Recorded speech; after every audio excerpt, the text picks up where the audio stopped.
Guarantee ನ್ಯೂಸ್ನಲ್ಲಿ Ravikumar ಲಂಚಾವತಾರ ಬಟಾ ಬಯಲಾಗಿದೆ. ಭೋವಿ ನಿಗಮದಿಂದ ವಜಾ ಆಗ್ತಾರಾ ಹಾಗಾದ್ರೆ ಎಸ್ ರವಿಕುಮಾರ್ ಅವರದ್ದು ಎನ್ನಲಾದ ಲಂಚದ ವಿಡಿಯೋ ಇದು. ಭೋವಿ ನಿಗಮದಿಂದ ಸರ್ಕಾರ ಇವರನ್ನ ವಜಾ ಮಾಡುತ್ತಾ ಇಲ್ವಾ, ಕ್ರಮ ತಗತಾರ ಇಲ್ವಾ? ಸೋಷಿಯಲ್ ಮೀಡಿಯಾದಲ್ಲಿ ಕೂಡ ಸಿಕ್ಕಾಪಟ್ಟೆ ವೈರಲ್ ಆಗ್ತಾ ಇದೆ ವಿಡಿಯೋ.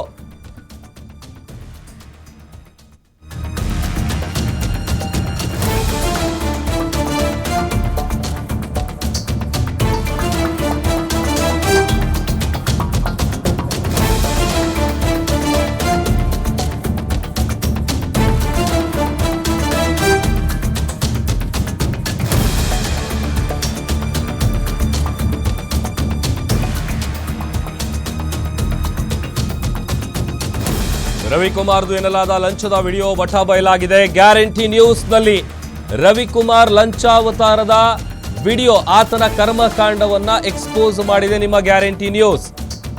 ಒಂದೊಂದು ಕಡೆ ಈಗ ಸರ್ಕಾರ ಏನ್ ಮಾಡುತ್ತೆ, ಕ್ರಮ ಜರುಗಿಸುತ್ತಾ ಇಲ್ವಾ, ವಜಾ ಮಾಡ್ತಾರಾ ಇಲ್ವಾ? ಯಾಕಂತಂದ್ರೆ ಈಗ ವಿಡಿಯೋ ಇದೆ, ಅದೇ ವಿಡಿಯೋ ಸಾಕ್ಷಿಯಾಗಿಟ್ಕೊಂಡು ಅದರ ಆಧಾರದ ಮೇಲೆ ಈಗ ಕಾನೂನಾತ್ಮಕವಾಗಿ ತನಿಖೆ ಪ್ರೊಸೀಜರ್ ಅದೆಲ್ಲ ಆಗಲೇಬೇಕು. ಒಂದು ವೇಳೆ ಈಗ ಸರ್ಕಾರ ಇದನ್ನು ನೋಡಿದೆ, ಏನು ಮಾಡುತ್ತೆ ಸರ್ಕಾರ ಹಾಗಾದರೆ? ಯಾಕಂತಂದರೆ ಮುಖ್ಯಮಂತ್ರಿ ಸಿದ್ದರಾಮಯ್ಯ ಅವರು ಹೋದಲ್ಲಿ ಬಂದಲ್ಲಿ ಮಾತಾಡ್ತಾ ಇರ್ತಾರೆ. ಆಮೇಲೆ ಹಿಂದೆ ಯಾವಾಗ ವಾಲ್ಮೀಕಿ ನಿಗಮದಲ್ಲೂ ಈ ಥರದ್ದೊಂದು ಹಗರಣ ನಡೆದಿದೆ ಅಂತ ಸಂದರ್ಭದಲ್ಲಿ ಅವ್ರ ಗಮನಕ್ಕೆ ಬಂದಿರಲಿಲ್ಲ, ಆ ಥರದ್ದೆಲ್ಲ ವಿಚಾರ ಹೇಳಿದರು. ಈಗ ವಿತ್ ಸಾಕ್ಷಿ ಈ ವಿಡಿಯೋ ಒಂದು ಕಡೆ ಸೋಷಿಯಲ್ ಮೀಡಿಯಾದಲ್ಲಿ ವೈರಲ್ ಆಗ್ತಾ ಇದೆ, ಬೇರೆ ಬೇರೆ ರೀತಿಯಲ್ಲಿ ಚರ್ಚೆ ಆಗ್ತಾ ಇದೆ. ಆಮೇಲೆ ಈ ವಿಡಿಯೋ ಈಗ ಮುಂದಿಟ್ಕೊಂಡು ಸರ್ಕಾರ ಏನು ಮಾಡುತ್ತೆ, ಭೋವಿ ನಿಗಮದಿಂದ ರವಿಕುಮಾರ್ ಅವರನ್ನು ವಜಾ ಮಾಡ್ತಾರಾ ಇಲ್ವಾ? ಯಾಕಂತಂದರೆ ಇವ್ರದೇ ಅಂತ ಹೇಳಲಾಗ್ತಾ ಇರುವಂಥ ಈ ವಿಡಿಯೋ ಏನಿದೆ ಸಿಕ್ಕಾಪಟ್ಟೆ ವೈರಲ್ ಆಗ್ತಾ ಇದೆ. ಆಮೇಲೆ ನಾನು ಹೇಳ್ತಾ ಇದ್ದೆ, ಯಾಕಂತಂದರೆ ನೋಡಿ, ಈಗ ಯಾವುದೇ ವ್ಯಕ್ತಿ ಆಗಿರಲಿ, ಯಾವುದೇ ರಾಜಕಾರಣಿ ಆಗಿರಲಿ, ಈ ಥರದ್ದು ಏನಾದರೂ ಒಂದು ವಿಚಾರ ಬಂದಾಗ ರಾಜಕೀಯದಲ್ಲಿ ಸಾಮಾನ್ಯವಾಗಿ ಯೂಸ್ ಮಾಡುವಂಥ ಪದ ಮೊದಲಿಗೆ ಬರೋದೇ ಅವ್ರ ಬಾಯಲ್ಲಿ ಷಡ್ಯಂತ್ರ, ಪಿತೂರಿ. ನನ್ನ ವಿರುದ್ಧ ಯಾರೋ ಷಡ್ಯಂತ್ರ ಮಾಡ್ತಾ ಇದ್ದಾರೆ, ಪಿತೂರಿ ಮಾಡ್ತಾ ಇದ್ದಾರೆ, ನನಗೆ ಗೊತ್ತೇ ಇಲ್ಲ, ಈ ಥರದ್ದು ಹೇಳ್ತಾರೆ.